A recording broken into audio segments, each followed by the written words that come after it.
کچھ اس قسم کی انہوں نے بڑی زبردست اداکاری کی تھی. تو اس کے بعد اب ہم نے دیکھا کہ نواز شریف صاحب نے اپنی بیوی کی موت کی دکھ بھری باتیں کر کے سیاسی ہمدردی حاصل کرنے کی ایکٹنگ کی ہے، لیکن وہ دلیپ کمار سے میلوں کوسوں دور رہے ہیں. اچھا، اللہ تعالیٰ سب سے پہلے تو مرحومہ کے درجات بلند کرے، اللہ تعالیٰ انہیں جنت الفردوس میں مقام عطا کرے. دیکھیے ذرا ایمانداری سے جائزہ لیجئے کہ یہ جب بھی تقریر کرتے ہیں اور مریم نواز جب بھی تقریر کرتی ہیں، ہمارے دکھڑے، ہمارا خاندان، اقتدار چاہیے.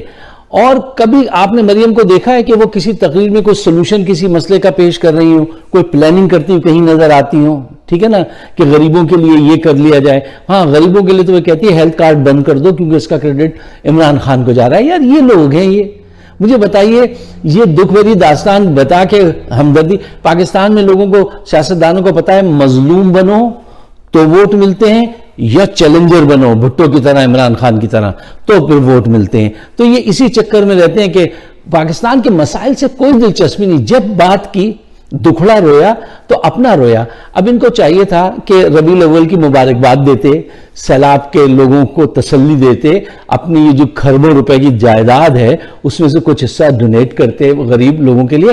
کہیں کوئی ذکر ہی نہیں ہے، بس ذکر ہے تو اپنا، کہ ہمیں اقتدار دیا جائے کسی طریقے سے. یہ کس قسم کے لیڈر ہیں اور عوام اس کو کب پہچانے گی؟ اب پہچانے گی، کیونکہ اب سوشل میڈیا پہ میرے جیسے ہزاروں لوگ ہیں جو آ کے اب یہ بات کرتے ہیں، اور ان کو یہ بات کرنی چاہیے. کبھی کوئی پاکستان کے لیے کوئی سلوشن نہیں، بس جو کچھ ذات ہے، اپنی ذات سے عشق ہے سچا، باقی سب افسانے ہیں. اچھا دیکھیے، یہ سیاسی مائلیج حاصل کرنے کی کوشش کے علاوہ اور کوئی کام نہیں کرتے. ان کو یہ سوچنا چاہیے کہ 1980 تک تو وہ اتنی سی تھی نا، ان کی وہ کیا فیکٹری تھی، اتفاق فاؤنڈری. یار انہوں نے اس سے نہیں، سیاست میں حصہ لے کے دنیا بھر میں جائیدادیں بنا لی. 45 لاکھ روپے کی یہ گھڑی باندھتے ہیں، 10 ارب کے گھر میں یہ رہتے ہیں، مقدمات سے یہ بری ہو جاتے ہیں. اور کیا چاہتے ہیں؟ پیغمبر ہی مل جائے. اور کیا چاہتے ہیں یہ؟ اب نسل در نسل اقتدار کو منتقل کرنا چاہتے ہیں. ہم غلام ہیں. پاکستان اس لیے بنا تھا کہ یہ 2 خاندان حکومت کریں، باقی سب غلاموں کی حیثیت سے سر جھکائیں اور کرپشن میں ان کا ہاتھ بٹائیں اور خاموشی اختیار کریں. اب ایسا نہیں ہوگا، اب ایسا نہیں ہونے دیں گے. اچھا، ان کا ایک بہت اچھا ایک قصہ ہے، وہ میں آپ کو آخر میں سناؤں گا. دیکھیے، ایک اہم بات جو اپنے پیش نظر رکھیے وہ یہ ہے، جی میں آپ سے کہہ رہا تھا کہ ایک بہت اہم بات ہے، وہ یہ ہے کہ نواز شریف اور باجوہ کو قدرت مسلسل اشارے دے رہی ہے کہ تمہارا وقت ختم ہو چکا ہے، پاکستان کو چھوڑ دو. یہ قدرت کے اشاروں کو، اس کی مرضی کو سمجھ نہیں پا رہے، یہ. دیکھیے، نواز شریف کو اب یہ سوچنا چاہیے کہ اب فوج ان کو اتنی کم مقبولیت کے ساتھ اقتدار میں لائی تو فوج میں تقسیم ہو جائے گی اور بہت بڑا کیوس پھیل جائے گا، بہت بڑا وہ ہوگا.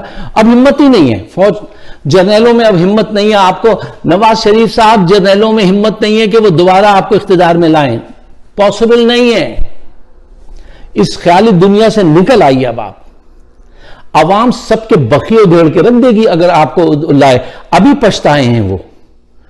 ساری زندگی کے لیے پاکستان کی تاریخ میں ایک ایسا داغ لگ گیا اس حکومت کو لا کر. مجھے دکھ ہے اس بات کا کہ ہمارا امیج خراب ہوا، ہماری فوج کا دکھ ہے مجھے اس بات کا. میں اس پہ کہتا ہوں، کھل کے بات کرتا ہوں، کھل کے بات کروں گا، لیکن دکھ ہے میرے اندر کہ دیکھیے یہ کیسی غلطی کر دی. یار کسی اگر چلو لے آنا تھا، یار کسی صاحب کردار لوگوں کو لے کر آتے تو ہم ایک لاجک دے دیتے، آپ کی طرف آ جاتے، ہم اپنے آپ کو بھی کچھ سیٹسفائی کر لیتے. آپ تو ان کو لے کے آ گئے جو 70 سال کا ریکارڈ لوٹنے کا. اب وہ آپ کو مزید افورڈ نہیں کر سکتے، وہ نہیں لائیں گے. اب انہوں نے طریقہ کار کیا اختیار کیا ہے؟ اب طریقہ کار یہ اختیار کیا ہے کہ وہ لطیف جاوید ہے یا جاوید لطیف، وہ آدمی جس نے کہا تھا کہ اگر مریم کو کچھ ہو گیا، وہ زرخرید غلام ہیں ان کے، ٹھیک ہے نا، کہ اگر مریم کو کچھ ہو گیا تو ہم یہ نہیں کہیں گے کہ پاکستان کھپے، یعنی پاکستان نہ کھپے، پاکستان کا وجود اڑا کے رکھ دیں گے. یار اس درجہ بے حسی اور کم نسلی کی باتیں کرتے ہیں آپ کہ پاکستان نہ کھپے کہیں گے آپ.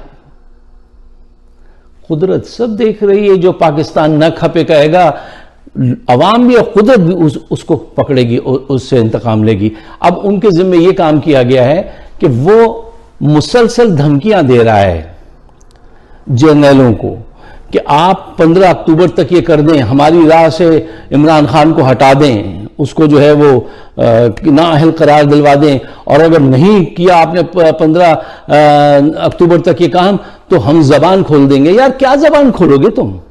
کیا زبان, کیا بلیک میلنگ کرتے ہو, کیا دھمکی دیتے ہو تم؟ زبان کھول دو اگر تمہیں کھولنی ہے تو. ہمیں خود پتا ہے کہ کس جرنیل نے کیا کیا ہے, لیکن اب ہم اس بات کے لیے تیار نہیں ہے کہ تم آ کے بلیک میل کرو ان کو, کیونکہ اس میں پاکستان کا نقصان ہے, پوری امہ کا نقصان ہے. میرے پاس بہت سارے ایسے حقائق ہیں جو میں نہیں ڈسکس کرتا ہوں یا اتنا کھل کے نہیں کرتا ہوں, کیونکہ مناسب نہیں ہے نا. کچھ چیزیں آپ کہہ سکتے ہیں, کچھ چیزیں نہیں کہنی چاہیے یار. یہ دھمکیاں دیتے ہیں کہ آپ زبان کھول دیں گے. کیا زبان کھول دیں گے؟ آپ کی حیثیت کیا ہے؟ آپ نمبر 1 کے کالے چور ہیں. دیکھیے جب کوئی بدکردار آدمی, چور آدمی کسی پہ الزام لگاتا ہے تو آدھی تو اس کی بات اسی وقت لوگ ریجیکٹ کر دیتے ہیں, آدھی لوگ سنتے ہیں. 50% میں سے 20% جو ہے وہ ادھر سے سن کے ادھر اٹھا دیتے ہیں, پھر 30% رہ جاتے ہیں. 30% میں سے ایسے ہوتے ہیں جو 20% اس کی تحقیق کرنے جاتے ہیں, تحقیق مکمل نہیں کر پاتے. پھر 10% لوگ رہ جاتے ہیں جو اپنی مصروفیت میں اس پہ ہوتے ہیں. پھر 5% لوگ ہوتے ہیں جو اس پہ یقین کرتے ہیں. تو کیا 5% کے لیے وہ اتنے پریشان ہوں گے یا قوم اتنی پریشان ہوگی؟ آپ جیسے بدکردار لوگ, ملک کو بیچنے والے لوگ.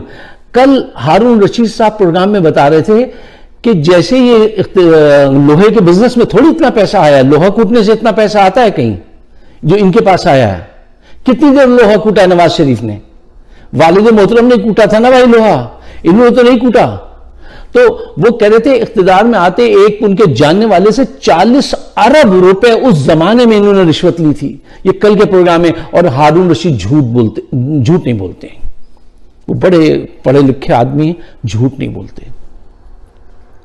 یار اربوں روپے آپ لوٹتے رہیں, اب آپ دن رات دھمکی دیتے ہیں. آئیے دھمکی دے لیجئے, دیکھیے آپ دھمکی. اور فوج کے جو جنرل ڈرتے ہیں, یار کچھ سبب تو ہوگا جو ڈرتے ہیں. وہ گالیاں دیتا رہتا ہے, کچھ نہیں کہتے. عمران خان ذرا سی بات کر دے تو اس پہ دہشت گردی کے مقدمات بنوا دیتے ہیں. ان کو جو ہے جنرل جو ہے وہ دلواتے ہیں, ضمانتیں دلواتے ہیں, ان کو دوبارہ اقتدار میں لانا چاہتے ہیں. کچھ ہے تو ضرور, لیکن یار سب پتا ہے ہمیں کہ کیا ہے. اب اس چیپٹر کو یہاں بند کیجئے, بلیک میلنگ کے. پاکستان کو آگے بڑھنے دیجئے. جھوٹے لوگ ساری زندگی لوٹتے رہے, اب اداروں کے پیچھے پڑتے ہیں. اداروں سے غلطیاں ہوئی ہیں, ہمیں بھی پتا ہے, ہم بھی اس کا ذکر کرتے ہیں, لیکن بلیک میلنگ کے لیے نہیں کرتے ہیں کہ بلیک میلنگ کریں نا. آپ جو کرتے ہیں آپ بلیک میلنگ کے لیے کرتے ہیں. نمبر 1 کے جھوٹے. وہ آخر میں قصہ سن لیجئے ان کا. نواز شریف صاحب ایک ڈاکٹر کے پاس گئے اور جا کے کہنے لگے کہ ڈاکٹر صاحب میں جب بات کرتا ہوں, اکثر تقریر کرتا ہوں یا کسی سے بات کرتا ہوں تو میرا گلا جو ہے وہ خشک ہو جاتا ہے. تو ڈاکٹر صاحب بولے فکر کی کوئی بات نہیں ہے, یہ کوئی ایسی بات نہیں ہے, جھوٹ بولتے ہوئے اکثر گلا خشک ہو جاتا ہے. تو ان کی بھی یہی عالم ہے کہ یہ اکثر بات کرتے ہیں, ان کا گلا خشک ہو جاتا ہے, کیونکہ یہ ابتدا کرتے ہیں جھوٹ سے, انتہا جھوٹ پر لاتے ہیں, اور صرف اپنی ذات, اپنا خاندان, اپنے بچے, اپنے پیسے, اپنا اقتدار, پاکستان کے مسائل پہ کبھی بات نہیں کرتے. اس کا کوئی سلوشن آج تک انہوں نے پیش کیا. اگر سلوشن پیش کرتے ہیں تو وہ ایک واحد سلوشن ہوتا ہے, ہمیں اقتدار دے دو تاکہ ہم دوبارہ خدمت کریں. کیسی خدمت کرتے ہیں سب آپ کو پتا ہے. اب وقت یہ کہتا ہے کہ ان سب کو جو ہے نا بالکل صاف سچی بات کی جائے. اگر آپ میری بات سے اتفاق کرتے ہیں, اگر میں حق پر ہوں, اگر میں سچ پر ہوں, تو میرا ساتھ دیجئے. اس پروگرام کو شیئر ضرور کیجئے, مجھے اپنی رائے سے ضرور نوازیے, اور ہمارا شو ہے فائق صدیقی شو, اس کو سبسکرائب کریں تو بڑی عنایت ہوگی. آپ سب کا بہت بہت شکریہ.